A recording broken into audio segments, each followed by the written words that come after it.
두 번째 시간이고요.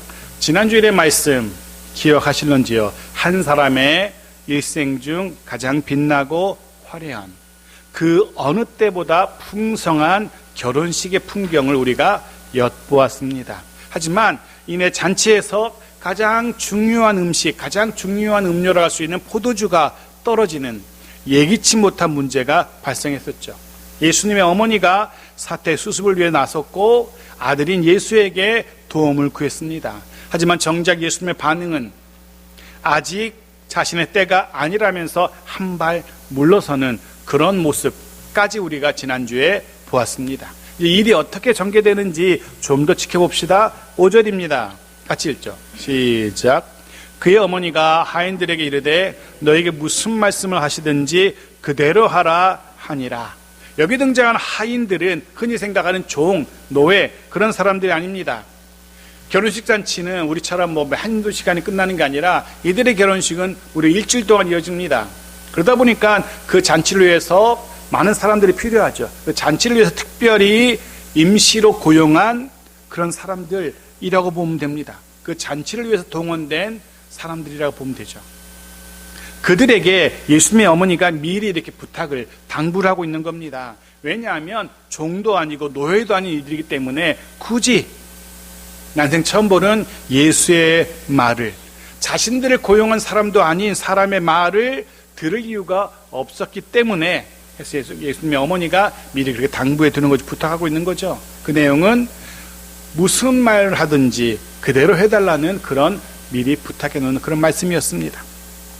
흥미롭게도 하인들에게 당부했던 예수님의 어머니의 이 말, 무슨 말씀을 하시든지 그대로 하라 하니라, 이 말씀은 어쩌면 예수의 제자의 길을 걷고자 하는 당시의 제자들에게, 그리고 오늘 살아가는 우리들에게도 이 말씀은 그대로 적용되는 귀한 말씀입니다. 무슨 말씀을 하시든지 그대로 하라. 마치 오늘 말씀 앞에 선 저 여러분에게 들려주시는 그런 말씀처럼 들립니다. 오늘 우리에게, 아니 매 순간마다 우리에게 성령의 음성을 들려주시는 그 말씀대로 그대로 살아가는 우리들이어야 한다라고 오늘 말씀 우리에게 도전하고 있는 겁니다.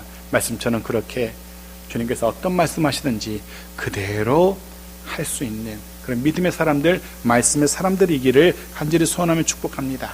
그리고 드디어 주님이 나설 차례입니다. 6절 같이 읽죠. 시작. 거기에 이 유대인의 정결 예식을 따라 두세 통 드는 돌 항아리 6이 놓였는지라. 돌 항아리 6이 등장합니다. 이 항아리에는 물이 담겨 있습니다. 이 물은 정결 예식을 위한 물이랍니다. 정결 예식을 위해 필요한 물을 담아둔 돌 항아리 6이 등장합니다. 정결 예식이란 유대인들이 밖에 나갔다 집으로 돌아왔을 때 그들의 손이나 발에 묻은 흙먼지를 닦거나 몸을 씻는 행위에 필요한 물, 그것을 정결 예식이라 하고 그 예식에 필요한 물이라는 그런 의미죠. 특히 유대인들은 우리처럼 수저로 숟가락이나 이런 식기로 음식을 먹은 것이 아니라 손으로 음식을 먹었기 때문에 밖에 나갔다 오면 반드시 손을 씻어야 됩니다. 또 식전에는 반드시 손을 씻어야만 합니다. 그를 위해서 각 가정마다, 각 집마다 손이나 발을 씻기 위한 정결 예식을 위한 물을 준비해 두고 있었던 거죠. 특히 결혼식, 오늘 이 본문처럼 결혼식 같은 큰 잔치에 많은 사람들이 동시에 식사를 한다면 그 손을 씻기 위한 물은 그만큼 많아야 될 겁니다. 그들 모두의 손을 씻기 위해서 평소보다 많은 물이 준비되어 있었습니다. 오늘도 그랬습니다. 당시 물 한 통은 약 40리터였다고 합니다. 물 한 통이 40리터. 그럼 오늘 본문에 두세 통 드는 항아리라면은 돌 항아리 하나에 거의 100리터 정도의 물이 담겨져 있는 거죠. 그런 돌 항아리가 6개 있었다라고 정확하게 기억하고 있습니다. 그 돌 항아리의 크기까지 두세 통 드는 것이라고 기억하고 그것이 몇 개 있는 것까지도 정확하게 기억합니다. 이유는 이 요한복음의 저자인 요한이 직접 보고 들었던, 직접 경험한, 자신이 그 결혼식 그 잔치에 있었기 때문에 그 항아리의 개수까지, 그 항아리의 크기까지 정확하게 기록하고 있는 겁니다. 계속 봅시다. 7절과 8절입니다. 같이 읽죠. 시작. 예수께서 그들에게 이르시되 항아리에 물을 채우라 하신즉 아기까지 채우니 이제는 떠서 연회장에게 갖다 주라 하심에 갖다 주었더니 예수님께서 등장하십니다. 그리고 두 가지를 하인들에게 말씀하십니다. 하나는 물을 채우라는 것이라고, 또 하나는 갖다 주라는 말씀입니다. 물을 채우라. 잔치에 참여한 손님들이 손을 씻느라 이미 소비된 사용된 물, 항아리가 그만큼 비었을 거 아닙니까? 그거 다시 채워놓으라는 그런 말씀입니다. 사실 이것도 이해가 되지 않는 말씀입니다. 굳이 수고스럽게 물을 다시 채워 넣을 이유가 없었기 때문입니다. 생각해 보십시오. 이미 잔치에 참여한 대부분의 사람들이 손을 다 씻은 상태잖아요. 이미 포도주가 떨어질 정도로 잔치가 한참 진행 중인 그런 시간이었어요. 이미 손을 다 씻고 음식을 먹고 마시고 있는 거예요. 물론 간혹 좀 깔끔 떠는 사람들, 다시금 손을 씻기 때마다 하나 먹고 손 씻고 하나 먹고 손 씻고 그런 사람들이 있겠죠. 그런 사람이 있겠지만 그 정도는 남은 물로도 충분히 감당할 수 있었을 거예요. 게다가 이 일을 해야 되는 하인들은 다른 일로도 분주하지 않습니까? 다른 음식도 갖다 줘야 되고, 사람들이 부탁하는 거 다 들어줘야 되고, 장소도 안내해 줘야 되고, 여러 가지 일로 분주한 하인들이었을 겁니다. 그런데 물을 채우라는 별 필요 없어 보이는 그런 주님의 말씀, 쉽게 납득하기 쉽지 않았을 겁니다. 그런데 더더욱 납득이 되지 않는 두 번째 말씀, 바로 갖다 주라는 말씀이죠. 물을 떠다가 누구에게 갖다 줘요? 연회장에게 갖다 주라는 말씀입니다. 연회장이 등장합니다. 이 연회장은 하인이나 종과는 또 다른 사람입니다. 이 연회장은 잔치에 역시 초대한 손님 중에 한 분입니다. 한 사람입니다. 그리고 초대된 이유는 그 잔치를 일주일 동안 주관하는, 이어지는 그 잔치를 전체적으로 진행하는 진행자로 특별히 초대된 사람을 말하는 겁니다.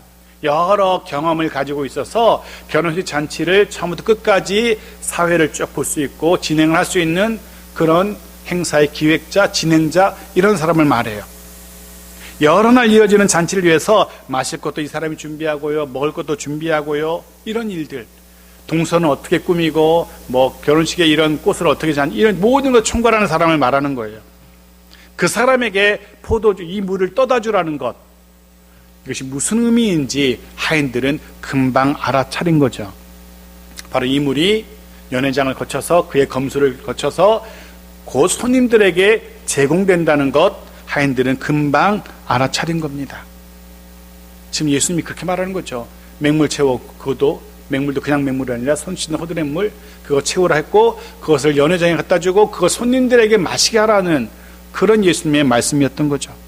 그러니 제정신인 사람이라면 예수님의 이 말씀은 절대로 따를 수 없었을 겁니다. 말씀드린 것처럼 맹물, 그것도 손이나 씻는 물을 잔치에 참석한 사람들을 위한 음료로 갖다 주라고 주님이 지금 말씀하고 있는 겁니다.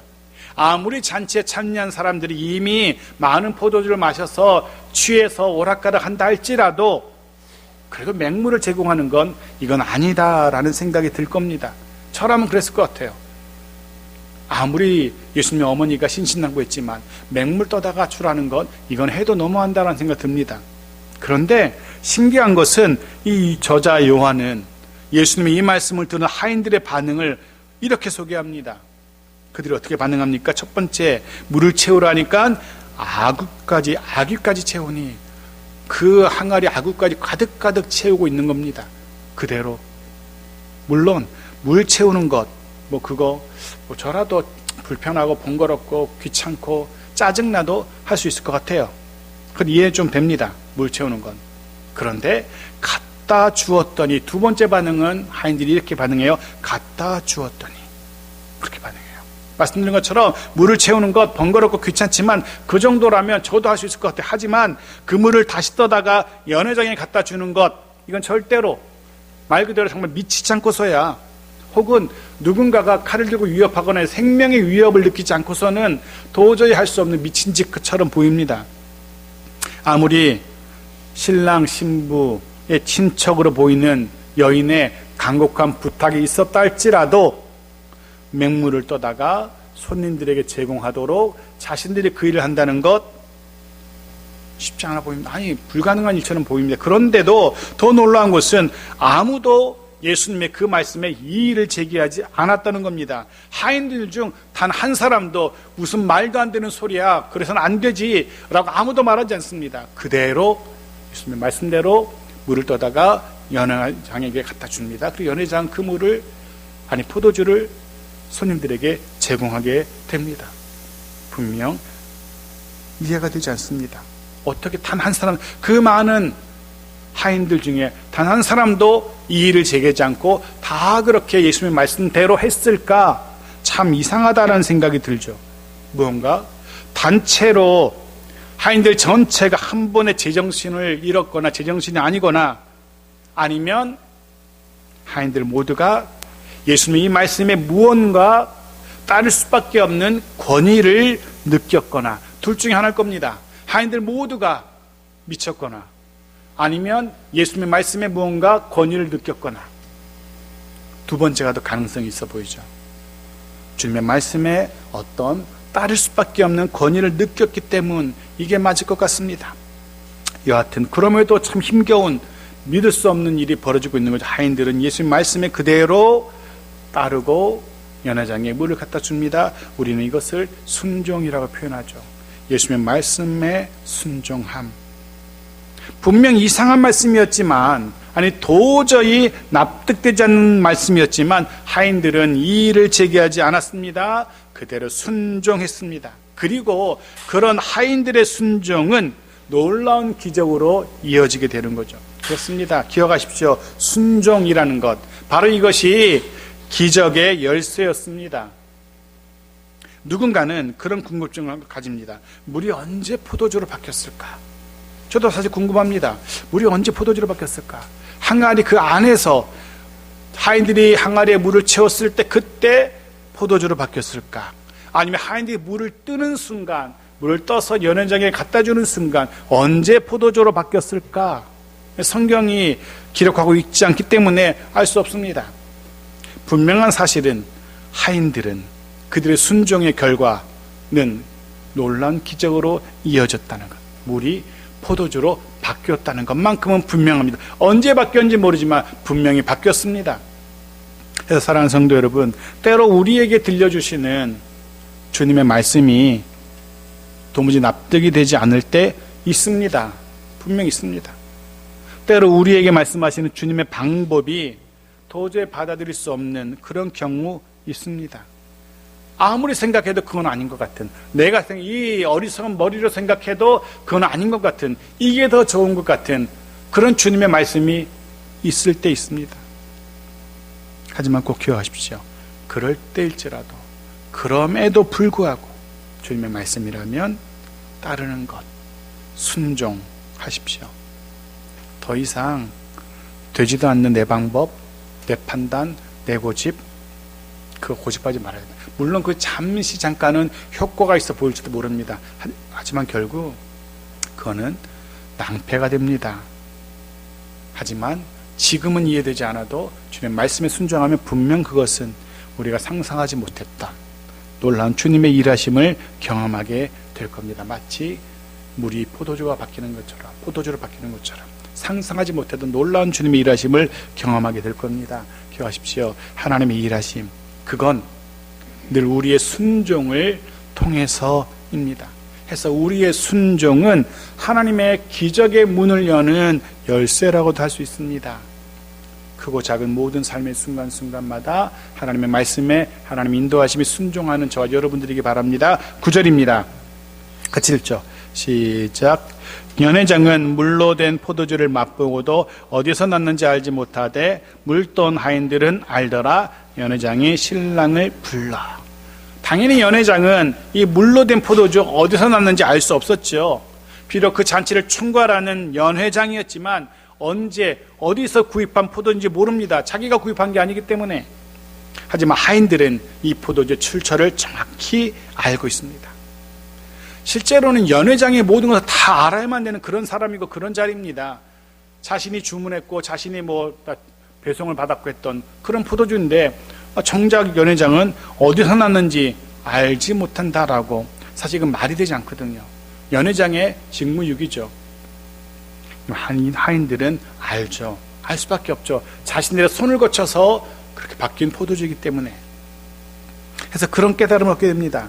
아무리 지혜로운 사람이라 할지라도 그 사람의 지혜로 알 수 없는 하나님의 일하심이 있습니다. 아무리 똑똑한 사람이라 할지라도 그의 머리로 납득하지 못하고 이해하지 못한 하나님의 일하심이 있다는 겁니다. 다만 그 일하심을 한번 체험해 본 사람이라면, 이건 이렇게 이런 결과는 하나님의 일하심이구나 라고 알게 될 겁니다. 하나님의 일하심을 경험해 본 사람이라면 이건 100% 하나님의 일하심이야 라고 알 수 있어요. 해서 저는 정말 작은 것부터 하나 하나님의 일하심을 경험할 수 있는 저 여러분에게 바랍니다. 그거 경험해 보면 이게 하나님의 일하심이고, 또 다른 거 경험할 때 이게 하나님의 일하심이고 알게 되는 거죠. 바라기는 우리의 삶 속에, 또 가정과 일터에 하나님의 일하심이라고 인정할 수밖에 없는 그런 은혜 가득한 체험들이, 크고 작은 체험들이 더 많아지기를 간절히 소원합니다. 또한 정말 바라기는 우리 인생이 정말 오늘 본문의 이 물처럼 별 볼 일 없는, 사람들이 그렇게 귀히 여기지 않는 그런 정결예식에나 쓰이는, 소이나 닦는 그런 물, 혹은 그 물이든 항아리가 아니라, 우리 인생이 그런 물이든 항아리가 아니라 정말 귀한 포도주, 사람들이 칭찬하고 주목하고 환호하는 그런 귀한 포도주가 가득한 그런 항아리, 그런 인생으로 변화되기를 간절히 소원합니다. 물로 포도주를 바꾸신 주님의 놀라운 일하심이 저 여러분 남은 인생 가운데, 가정과 일터 가운데 임하기를 주의 이름으로 축복하며 소원합니다. 분명 때로 돌아보면 내 인생은 왜 이렇게 한심할까? 나는 왜 이럴까? 그런 생각 들 때 있죠. 왜 내 삶은 이런지, 왜 우리 집은 이런지, 내가 다니는 직장은 왜 이 모양이 꼴인지, 그렇게 비교해서 굉장히 내가 초라해 보일 때 있고, 참 답답해 보일 때 있고, 쓸모없어 보일 때 있습니다. 정말 답이 없어 보일 때도 있습니다. 출구가 안 보일 때 있습니다. 소망이 일도 없는 그런 우리의 모습 간혹 발견됩니다. 하지만 그럼에도 불구하고 소망의 끈을 놓지 말아야 됩니다. 그럼에도 불구하고 믿음의 끈 놓지 말아야 됩니다. 왜? 주님의 기적이 남아있기 때문에 그렇습니다. 주님의 기적이 일어날 수 있기 때문에 그렇습니다. 주님의 그 일하심, 기적이 임하시면 됩니다. 물을 포도주로 바꾸신 주님이 우리의 삶을, 가정과 일터를 바꾸실 겁니다. 물을 포도주로 바꾸신 주님의 그 주님의 능력이 우리의 삶을, 가정과 일터를 새롭게 바꾸실 겁니다. 사도 바울은 이렇게 선언하죠. 고린도서 5장 17절 말씀입니다. 같이 읽어볼까요? 시작. 그런즉 누구든지 그리스도 안에 있으면 새로운 구조물이라, 이전 것은 지나갔으니 보라 새 것이 되었도다. 아멘. 그리스도 안에 있으면 새로운 피조물이라, 새 것이 되었도다. 아멘. 그래서 예수 안에서 그 놀라운 일하심을 체험하는, 해서 날마다 새롭게 변화되어가는, 물이 포도주가 되는 것처럼 우리의 삶도 그렇게 날마다 바꾸어지는 놀라운 역사가, 주님의 은혜가 임하는 그런 우리들에게 바랍니다. 그 은혜로 매일매일 매순간 새롭게 변화되는 우리들의 삶이고 가정교 일터이기를 주의 이름으로 축복합니다. 10절 말씀입니다. 같이 읽죠. 시작. 말하는 사람마다 먼저 좋은 포도주를 내고 취한 후에 낮은 것을 내거늘 그대는 지금까지 좋은 포도주를 두었도다 하니라. 이야기의 결론입니다. 끝까지 좋은 포도주를 준비한 신랑의 칭찬을 듣게 됩니다. 아마도 이 연회장은 신랑이 특별히 준비해 놓은 그런 포도주라고 생각했던 것 같습니다. 근데 정작 신랑은 영문도 모른 채 칭찬을 듣게 된, 여하튼 잔치는 끝까지 정말로 아름답고 멋지게 풍성하게 잘 마무리가 됩니다. 여기서 우리는 좋은 포도주라는 표현을 주목해 보려고 합니다. 주님이 베푸신 좋은 포도주, 좋은 것, 우리에게 좋은 것을 베푸신 주님이심을 다시금 확인하게 되어지는 거죠. 주님이 우리에게 주시는 것, 물로 포도주를 만드셨을 때 그 포도주는 그냥 그저 그런 포도주가 아니었던 겁니다. 연회장이 맛볼 때 그 많은 포도주를 경험해 봤을 연회장도 좋은 것이라고 표현할 수밖에 없는 최상급의 포도주였던 겁니다. 마태복음 9장 11절에서 주님은 이렇게 우리에게 말씀하시죠. 같이 읽어볼까요? 시작. 너희가 악한 자라도 좋은 곳으로 자식이 줄 줄 알거든 하물며 하늘에 계신 너희 아버지께서 구원한 자에게 좋은 곳으로 주시지 않겠느냐. 아멘. 좋은 곳으로, 가장 좋은 곳으로 주신 하나님이십니다. 하나님 나라의 특징이 바로 이겁니다. 하나님 나라 좋은 것, 풍성함, 기쁨, 감사. 정말 우리의 삶이 이런 것들로 가득하게 소원합니다. 한숨, 눈물, 고통, 이것이 아니라 좋은 것, 풍성함, 기쁨, 감사, 이런 것들로만 가득하게 소원합니다.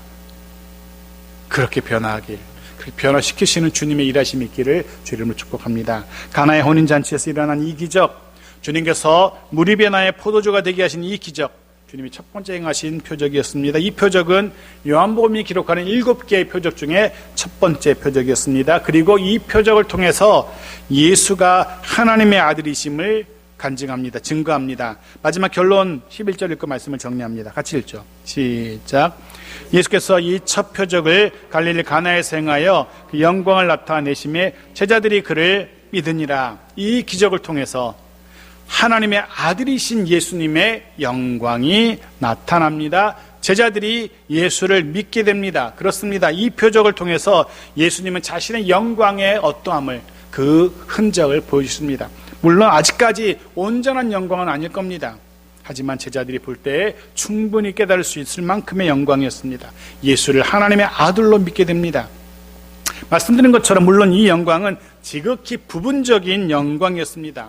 물론 제자들의 믿음도 역시 지극히 제한적인 믿음이었죠. 분명 주님은 시간이 지날수록 더 많은 영광을 드러내게 될 겁니다. 제자들도 시간이 감에 따라 더 많은 영광을 체험하고 또 더 큰 믿음을 갖게 될 겁니다. 말씀 마칩니다. 물을 포도주로 바꾸신 주님의 기적이 오늘 우리의 인생 항아리에도 임하기를 소원합니다.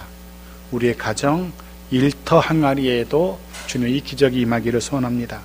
정말 좋은 것으로 바꾸시는 주님의 기적이, 일하심이 있는 우리의 삶이기를, 가정이고 일터이길 소원합니다. 그리고 기억할 것, 주님의 말씀을 향한 그 순종이, 주님의 말씀을 향한 순종이 그런 기적의 통로였다는 것 우리 잊어서는 안 됩니다. 순종의 삶을 통해 주님의 기적을 경험하게 되기를, 그리고 그로 인하여 주님을 향한 더 큰 믿음을 소유할 수 있게 되기를, 그리고 그로 인해서 또 다른 더 크고 놀라운 주님의 기적을 경험하게 되어지기를, 그런 선순환의 역사가 계속해서 이어지는 복된 우리의 인생이고 가정이고 일터이기를 주의 이름으로 축복합니다. 아멘.